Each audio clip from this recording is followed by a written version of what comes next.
30 seconds.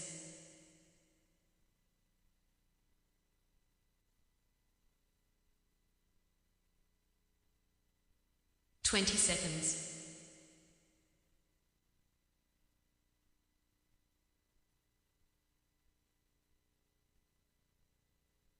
10 seconds.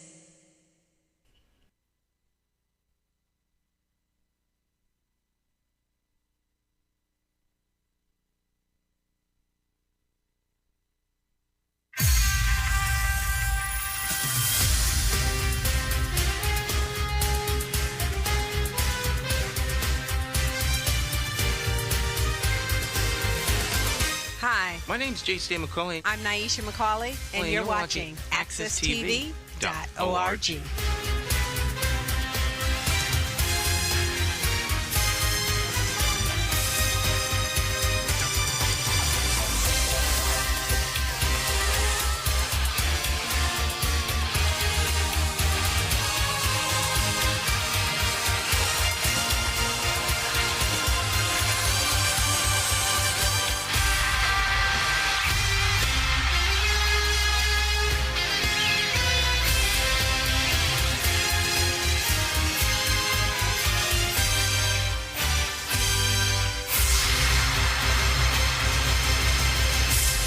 Good morning again. This is Jonathan Small, host and producer of Face to Face. Face to Face is one of two different programs that I have the pleasure of hosting and producing live every single week at AccessTV.org studio.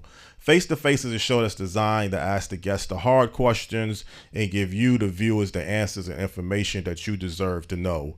This morning on Face to Face, I have an individual who is somewhat of a mover and shaker in the business world. He has a background in many international levels of businesses. With a previous company in the steel industry, he has made the transition from the steel industry into the real estate industry, and he is a tremendous individual with a lot to offer in the business world and as an individual. The guest this morning on Face to Face is no other than business real estate developer, owner and president of Ali Development LLC, no other than Omar Ali. Good morning, Omar. How are you doing?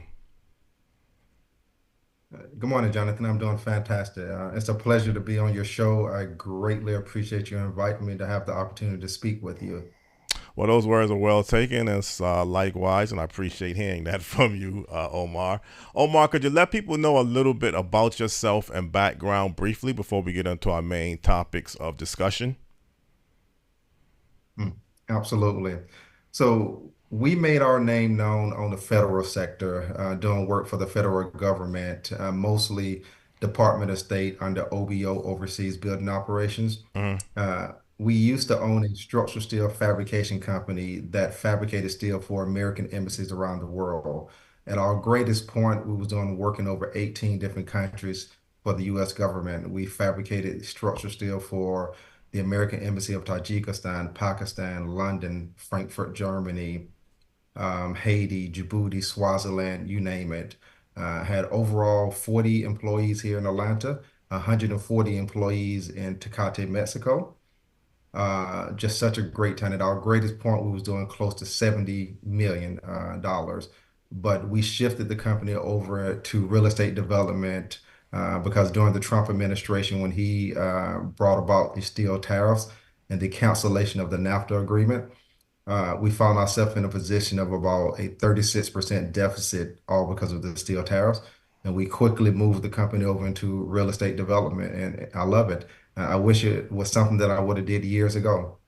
Well, as a real estate developer, you have a company that you pretty much own and you're the president of. Could you let people know a little bit about Ali Development LLC? Yeah, so we are a real estate development company. We acquire properties, we own them. Mm-hmm. At a minimum, most of our properties start out around about 3 million at a minimum, and Mm-hmm. they go up to close to $42 million worth. So we love buying properties in underutilized neighborhoods to show people this is what you can do in an underutilized neighborhood. How do you bring economics back to that particular neighborhood? And so it's challenging but it is extremely rewarding to see the dollar circulating, particularly the black dollar circulating in most of our developments. And so we love the commercial aspect of it. We are getting involved with the residential aspect, mostly mixed use, to where we're going to start building apartment complexes, and we're going to continue with our relationship with the city of Atlanta to build affordable homes. Well, Omar, when you hear the word success and then you break it down into economic success, I mean, I don't want to give people the impression that success has to always be translated into money and wealth and prosperity. But in this case, if I'm asking you about economic success, the latest projects that you have been involved with, this Lakewood project in the Lakewood Heights section of Atlanta.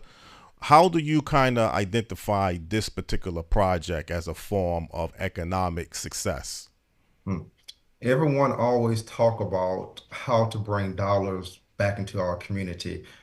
It's easy to look at success just based upon profit, and yes, we're successful when it comes to profit, but we have to pursue the other capital P, which is purpose. And so when you look at the Lakewood, let's take for an example, every tenant that we have in there is financially stable, and we was intentional. We wanted to show people and get out of the stereotypes when it comes to African American businesses that most people try to put us in that box when it comes to stereotypes. Either a barbershop, hair salon, nail. So we wanted to show them that we're more than that. And so in our development, we have coffee shop, restaurant, doctors, practitioners, well-known spa who manufacture products for Whole Food. And then we have a well-known event center in the building as well. And so you see people come up to the building, spend their money in the building. 90 to 95% of all the employees in the building are African American owned employees. And people have to realize that people generally tend to hire people that look like them. That's held true across the board with white companies, Hispanic companies, is no different from minority companies. Since we have all minority companies in the building, everyone hires African American businesses. So you see people come in, spend money. Employees are African American, and then when people go out and go back home, they take that back to their neighborhood and then come back again tomorrow and start it all over again. So it is really a sight to see to have 70 jobs in that area. And Lakewood was one of the worst areas in Atlanta. It had a deficit of 67% vacancy rate. So you Mm. wonder why the crime was so high in that area. 67% vacancy rate in homes and 80% vacancy rate among commercial buildings. And this is the city of Atlanta, the south part of Atlanta. A lot of people don't realize Atlanta have those particular pockets. Mhm. And so we came up with a vision. First thing that we want to do, bring jobs and business to the area. When you bring jobs and business to the area, and then you will see the home ownership starting to grow. And that's exactly what we see now. Right down the street from us, there's another developer who is doing a $300 million development. And then south of us, about a half a mile from us, we have another developer doing a $70 million development. So all development is coming south, and it was perfect timing for Lakewood. Well, could you kind of break down when this particular project is this like a mixed use development project of a live, work, and play model where you have Mhm. people in the residential section live there, you have people obviously that you mentioned working there, and then you have some form of entertainment or retail that people can kind of relax and enjoy themselves and have disposable income that they can spend. Absolutely. So we're just getting to the second phase, which will be the residential component. Mm. So all of our projects are mixed use projects, which gives us the ability to have residential, even if it's single family homes or apartments, and the commercial aspect of it. So we're getting to the point to where we're doing the residential component, and it's great to where we're going to do 20 to 30% affordable, and then the rest of it market rate. But it's just not the Lakewood property. We own other property in the area, and we have a partnership with the city of Atlanta to where we're building single family homes in the area. And those single family homes are affordable homes. And to give you an idea on the home side of it, we sold our first home for $270,000. That particular home was valued at $370,000. So that young man who bought that particular house, he moved into a house with $100,000 equity right at the start. And now his home is worth about 500,000. And so this is how you build wealth in the community. And it's a balancing act as a developer.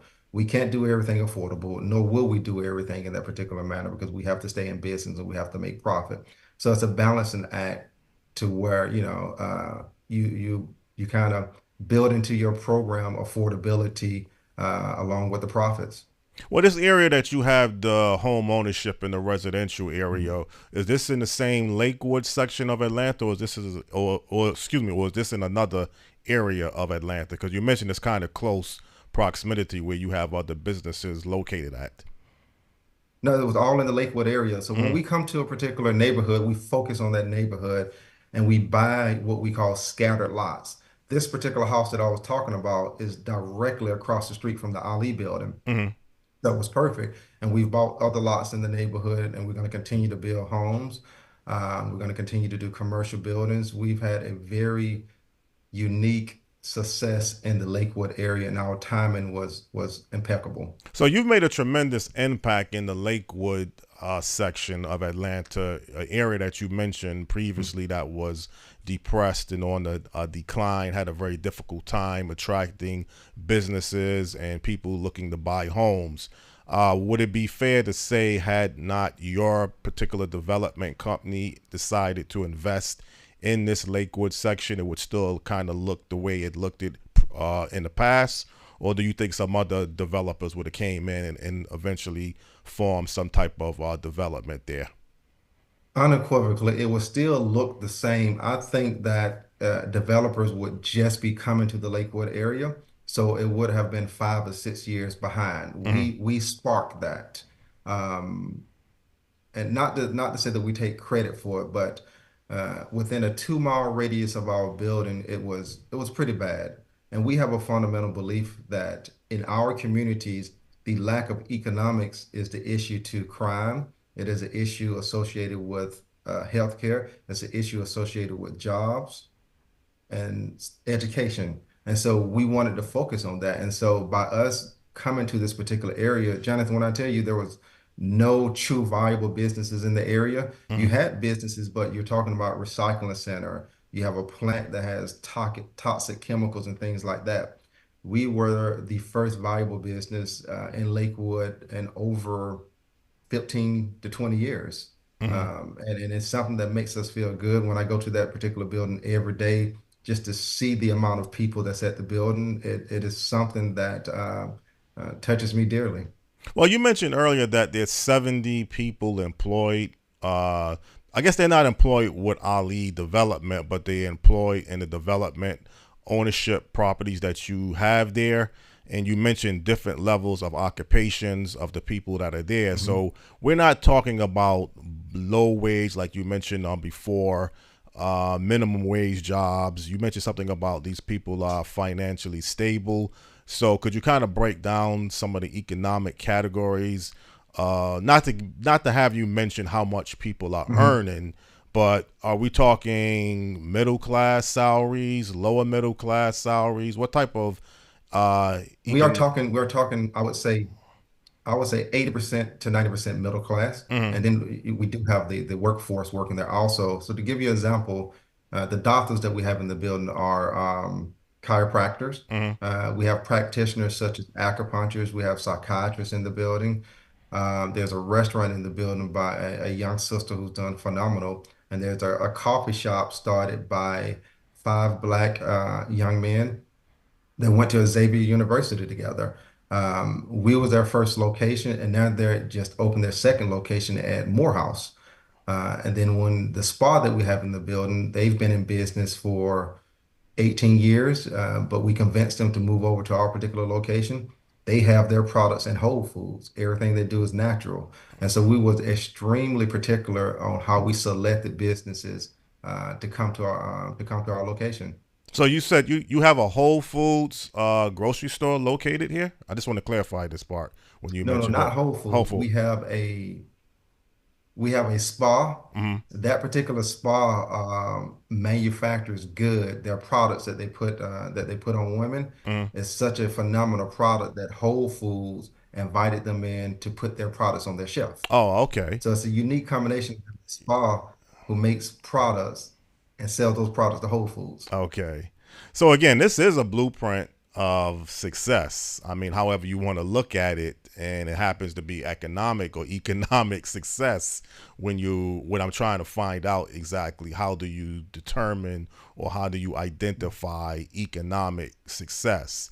And I think the benefit that you just mentioned Mhm. is there was no business plans or no business forecasts for any investors looking to come into this particular area having or making the same type of impact economically in other levels that your development agency has been able to do. And how long have your Mhm. headquarters and Ali Development been building and developing this Lakewood section of Atlanta? So before Ali at Lakewood, we had acquired other properties also, but it was more in the manufacturing space, and we decided that it needs to be different. So we purchased Ali at Lakewood in 2019. Mm-hmm. We started construction right at the tail end of 2019, then COVID hit 2020. So we were delayed from 2020 to 2021 of doing any particular construction. And we found ourselves in a very unique situation to where we just signed up all of these particular tenants. Everyone is in COVID. No one is making money. How do they pay their rent? And so we gave everyone a reprieve because it was COVID. We told everyone we're going to give everybody a year reprieve. Hopefully, COVID will be over with, and then we'll put that year on the back end of your lease. Doing things like that allowed the businesses to stay in business and thrive during COVID. Mm-hmm. But the Alley at Lakewood building is the first community-based development that we've done. Omar, when you hear the city of Atlanta, it has a track record of having successful black ownership businesses for decades. And Mhm. other cities like Washington, D.C., New York to some degree, and other cities throughout the country. But nothing seems to stand out historically like Atlanta when you get into the label Mhm. of the Black Mecca. Maybe the exception of the Washington, D.C., Maryland area. Um, can this always be done in Atlanta, or it still takes a certain level of business vision, business expertise? You're not going to all just put a blueprint together and say because you have a track record in the city of Atlanta, like it's going to be so simple. So Yeah. just to kind of clarify this misconception that people may have about the city. Yeah, so and you have to be careful with Atlanta. You do have very successful business, but then you have more of what I call people who don't really have successful business, but they perpetrate in a way that they do have successful business. Mm, Um, and so there's a little give and take on both. But the first thing that you need to have is a city and county willing to help African Americans, and that is one thing that Atlanta have done tremendously well ever since Maynard. mm-hmm, It's developed this incubator for African Americans, and once you develop that incubator, it just continues to be lit. And the only thing you have to do is just keep adding fuel to the fire. But Atlanta has phenomenal business. And one thing that we do well in Atlanta, we not all, you do have somewhat I consider that consider themselves more of the elitist African Americans, but the majority of black business in America in Atlanta, we support each other. mm-hmm, We heavily support each other. We know each other very well. In fact, I think it was Ryan over at the Gathering Spot. He and Dr. Holloman, who owns the Village Market, which is another retail for African American owned business. They just put together a thing to where black business come together to support each other. So you have that family here in Atlanta, but only the true businesses. And we're not talking about the people that don't have employees. You have a mm. lot of people that say that they're a business that don't have employees. We're talking about the ones that are truly giving back to the community with employees and brick and mortar. And again, you mentioned Ali Development. There's like 40 or 70 employees that work there? I think I just want to clarify that again. Is it 40 or 70? That's So at the building, there's 70 employees. mm, Ali Development, we are at 20 overall employees. And with the volume that we're doing, that is a good number to be at. And real estate development is nothing like the steel industry where we had 180 employees. You don't need 180 employees to do $70 million worth of revenues. That 20 employees, if done right, you still can do 70 million in revenues with less employees. mm. Ali, let me ask you a question, Omar. I mean, it's not. It's a simple answer. Either some people can do it and make it, and some people can't. But are there still the type of economic factors, whether you're trying to establish a business or you're trying to become an investor, that they say most businesses fail within the first 5 years? Is there something unique that you have to have, even beyond a business plan, when you're trying to go into business and trying to become a owner, comparable to just a professional people? I mean, a professional working person. I would say that you have to have risk tolerance. Mm-hmm. I know a lot of small businesses that consider themselves a business, but they're never willing to take that risk. They're never willing to mortgage their house. They're never willing to take out loan. That speaks to lack of trust in your own ability. Me, I will do whatever it takes to make the business work well because even if I fail, that's no different than me losing a job. Mm-hmm. I'll just start over again. In fact, my first business, we filed bankruptcy, the first steel company. Mm-hmm. The second steel company, we had to file bankruptcy again. That was because of the 2008 crash. The third time was a charm. We took it international. And I learned so much valuable lessons over the years with that. And then the other thing that most people do wrong, they try to grow too fast. Like I have a couple of friends and colleagues in the development world. It's 8 years in and they're still working on trying to do $100 million development.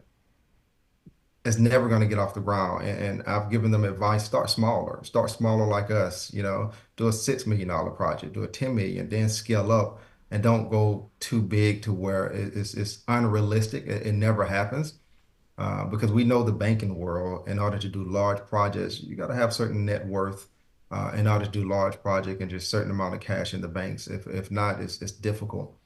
And then you run into the situation that you see most developers doing.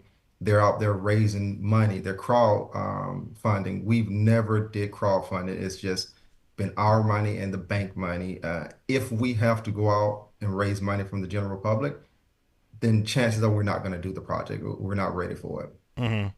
Well, Ali, you just mentioned something about net worth, and I wanted to obviously ask you this question at some point during the show. You hear today, Forbes list of the new billionaires. It seems like today we're moving very close. I think Elon Musk is being predicted at some point he's going to become the first trillionaire.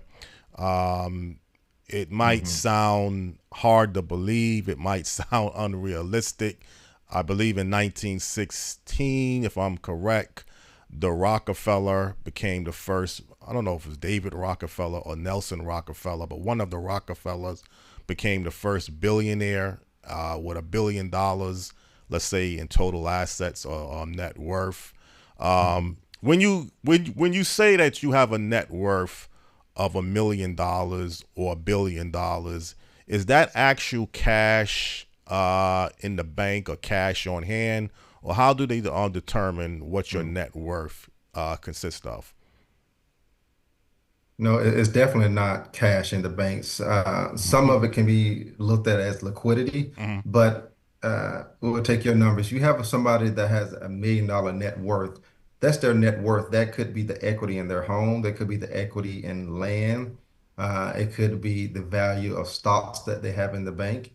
And then it could be a combination of cash in the bank as well. Mm. Normally, your net worth is nowhere near the same of having cash in the bank. And it's no different from a company like my company did 70 million. We didn't have $70 million in the bank. That was our revenues. And so net worth is very, very similar to that. So when you hear a billionaire that say they have net worth of $1 billion, they don't have $1 billion in the bank. Case in point would be Magic Johnson, who has a high net worth. It took him, I think he had did a interview one day. It took him almost 8 to 9 years to obtain a very large loan, around $100 million, but yet he had a net worth close to $1 billion. Hmm. And so the banks don't look at it that particular way. It's a great net worth, but what's your liquidity? If something go wrong, how do I go and get cash immediately when your project fails? That's the way they look at it. But how would you be able to get cash um, immediately if they say you have a net worth of $1 billion in total assets, and you needed to come up with $1 billion? How would you be able to actually make $1 billion with the form of net worth that you consist of, or that they Mhm. say that you have? I mean, how do you turn those assets? Can you just sell them off to equal the capital that you need? You you can sell them off. Hmm. Yes, you can definitely sell them off, or you can use them as collateral. So what we do, let's take the Ali building. If we needed to go and get a loan, the Ali building has so much equity in it. So we would go to our bank, we tell our bank, we want to use this as collateral. Then our bank would tell us, okay, we will put you guys at a 70/30 or 80/20 ratio, meaning you need to come up with 20% cash, hard cash, to do this particular project. And we would use the rest of your land, your building as collateral to do it. And so there's ways to do it, but you have to have the ownership of other properties in order to be able to do it. If not, it's very small, very slow growth. Even we faced discrimination. We had a bank tell us that they didn't want to loan us money because of they didn't like the area that we was in one of our particular properties, and it's illegal to say that. It's redlining. But what do you do? So you have those particular problems that you run into, and at the same time, you have to have some type of ownership of something in order for the bank to feel comfortable doing projects with you and or just giving you cash. Hmm. Omar, what's your current And so, work? Go ahead. Was you saying something? no, no, I'm Okay. sorry, you go ahead. Okay. What's Well, your I was going to say one thing that people do also is you can pull equity out of your project. We had a building that was worth about $6 million, mhm. and we had about $4 million worth of equity in that particular project. And so we pulled out $3 million worth of equity. We took that $3 million worth of equity and we just went and bought other properties, but we would not have been able to do that if we didn't have equity in that project. Oh, okay. Well, good clarification, and I appreciate you breaking down the differences between what people claim they have towards net worth and actual Mm. liquidity in cash that you need to have, because automatically people get this misconception: somebody has a net worth of $1 billion, that means they have $1 billion in total revenue, that in cash almost people think of, but that's not really the case. The political landscape and the political climate locally that you have, because you have your company Ali Development located in the city of Atlanta. Do you have a working relationship with the current mayor Andre Dickens in the towards what you need? Like, if you have some issues in the city of Atlanta towards your businesses, do you have the relationships with the current mayor in Atlanta to go to him and have a meeting with him and work on some type of strategies to resolve whatever issues that you're Mhm. particularly dealing with? I do have a relationship with the mayor, but I wouldn't go to him with problems because you don't want that relationship to become transitional. Hmm. And so it's an understanding when you have relationships like that of trust of what you're going to try to do in the community. But politics is something that go hand in hand in business once you get to a certain level. Like I have a working relationship with the mayor, I have a working relationship with the governor, Governor Kemp, also. Hmm. Our thought process as it relates to politics, we sit in the middle. We support Republicans, we support Democrats. It's what's best for the community. How can we achieve the growth for the community? And I have no problem with speaking with the governor and the mayor on what I think is best on how to improve the community, either through affordability with market rate, or if there's issues in that particular community that's underlined with lack of businesses. And so those are the conversations that I have with the mayor and with the governor, and not so much about a particular project. Hmm. So even when you're in business like yourself, you still Mhm. can't just be locked into just economics. You still have to understand the political climate on a city and statewide level. I know in your case, you happen to sit on a particular board for Governor Kemp in Georgia, Mhm. and your business is technically in the city of Atlanta.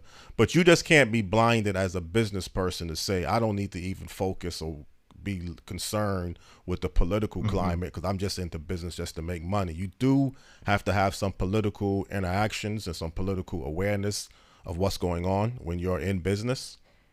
Yeah, you do. And Hmm. so we supported Governor Kemp during his first bid, and his second bid as well. And so we approached him and told him that we would love to see if we can help get a policy on the books for minorities in the state of Georgia. And he agreed that he would try to help with that particular bill, and he did so. The state of Georgia has its first minority bill, which is House Bill 128, that we helped design along with the governor. And so those relationships go a long way. If we went in blind and said, I'm only going to talk to Democrats, I'm only going to talk to Republicans, we will fail. If we want to do right for the community, if we want to do right by our business, we have to have that bipartisanship way of doing things. And Governor Kemp appointed me to the state's general contracting and residential board. That's one of the boards I sit on. Then I also sit on the Black Chamber of Commerce board, and then I also sit on the Georgia International Visitors of Council board as well. And on these board, I'm able to do phenomenal things for underutilized communities. Okay, what about on the national political level with the upcoming presidential election? Vice President Harris, former President Donald Trump. Do you mind disclosing who you would be endorsing, who you would like to see become president?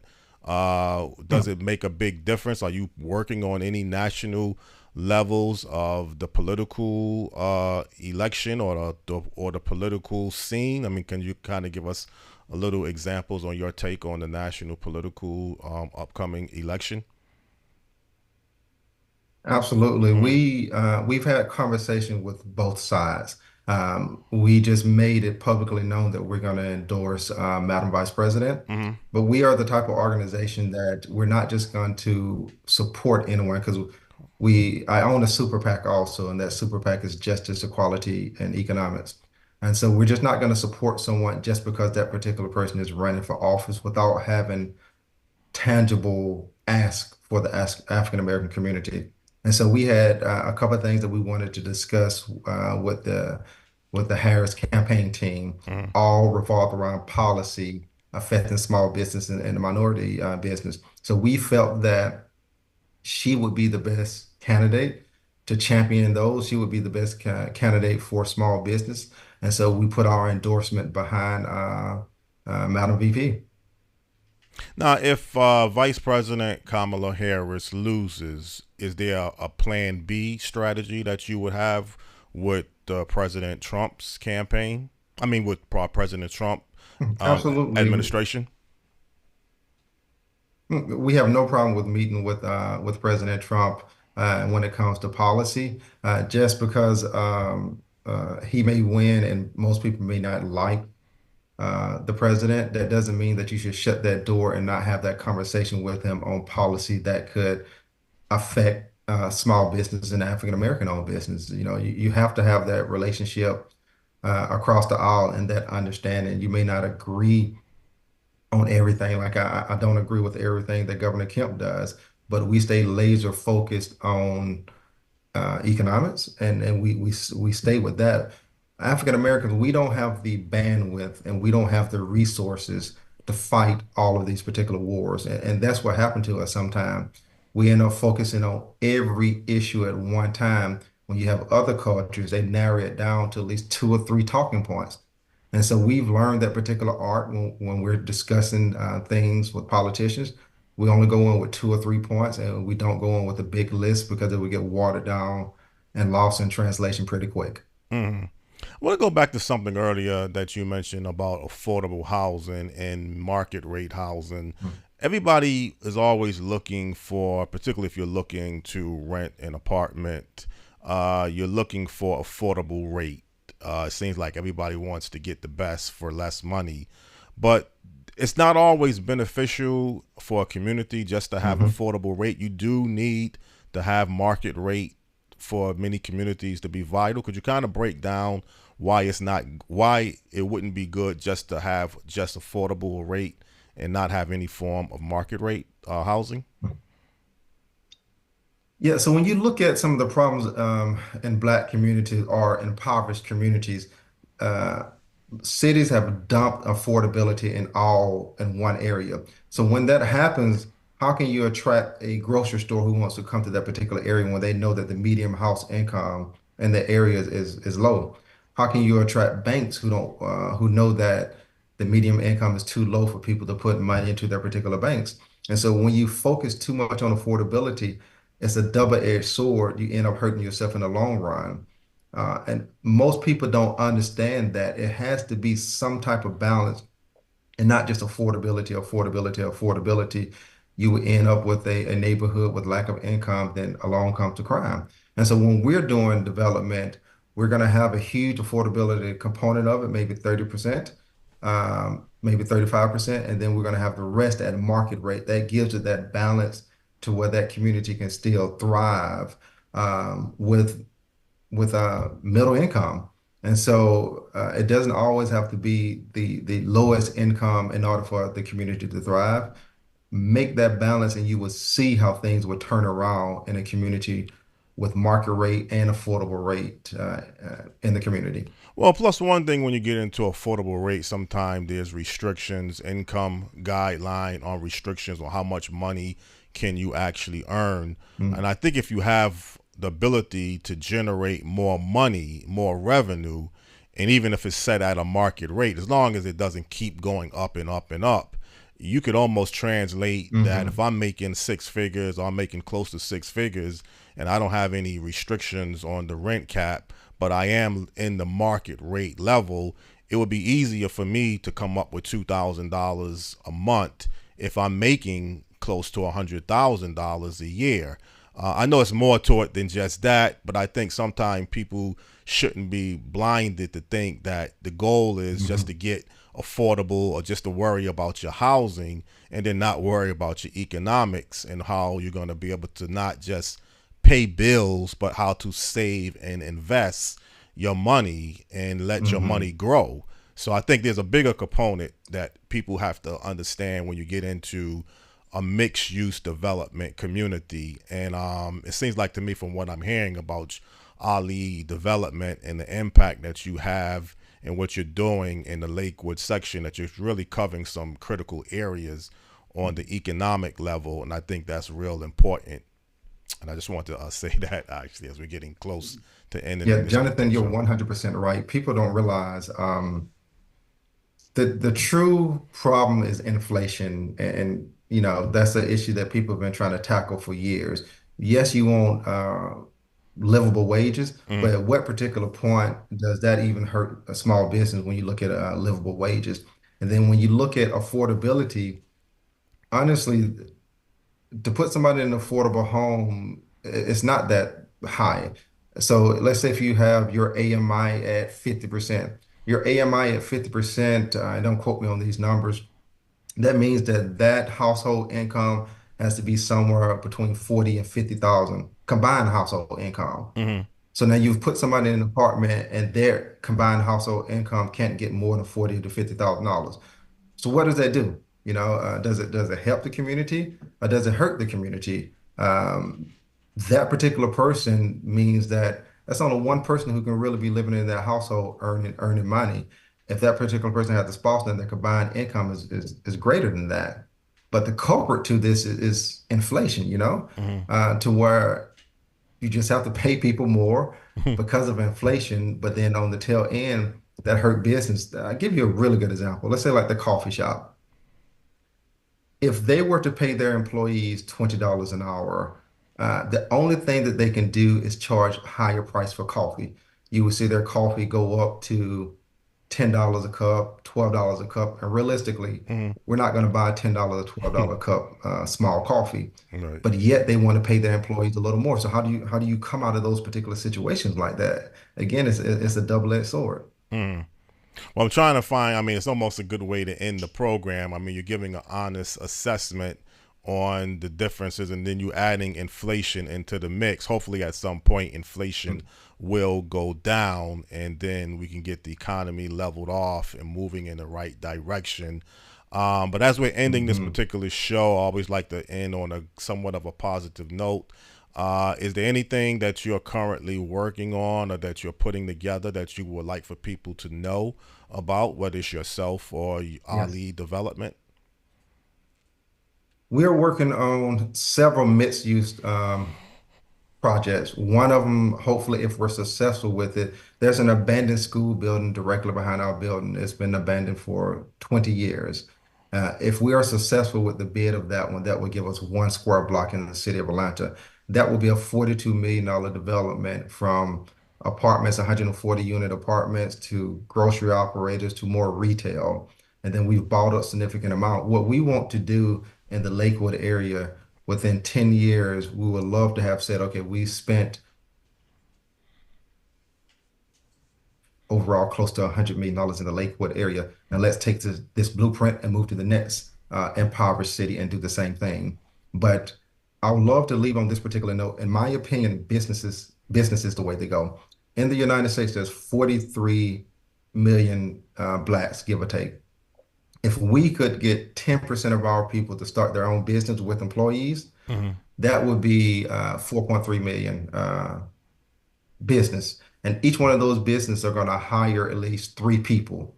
You see, quickly we're getting up to 16 to 17 million. My math is a little off, but quickly you're getting up to around 16 million people that we employ ourselves. So I think fundamentally, business is the way to go. Well, that's an excellent way to end this segment, and then particularly from a person that's in business. So you have a tremendous Mhm. business background that can afford you to say what you just said that businesses is the way to go in the future. And I'm really Yes. glad that you stated that towards the end as a business person. And I really appreciate interviewing you this morning. And it was a pleasure learning a lot about business and what Ali Development LLC has done, what you're doing. And I wish you the very best of luck in the very near future. Thank you for having me on here. I would love to come back sometime. Thank you so much, and it's a wonderful thing that you're doing. Thank you. Those words are well taken, and I definitely appreciate that. Okay. You take care of yourself, Omar. Okay. Okay, Thank this you. is yes, okay. This is Jonathan Small. I just enjoyed hosting this edition of Face to Face with business real estate developer Omar Ali of Ali Development LLC, headquartered in the city of Atlanta, Georgia. I thought it was a real learning experience, a real informative, honest dialogue that Omar was able to disclose, and I hope for the viewers out there you found this particular program very informative and enlightening. Uh, Next week have another face-to-face show that I'm gonna be focusing on. Been talking about ESPN network, and I'm looking forward to this particular show next week. But until I tell people every single week out there in the listening audience, have a very blessed day and keep the faith. Thank you.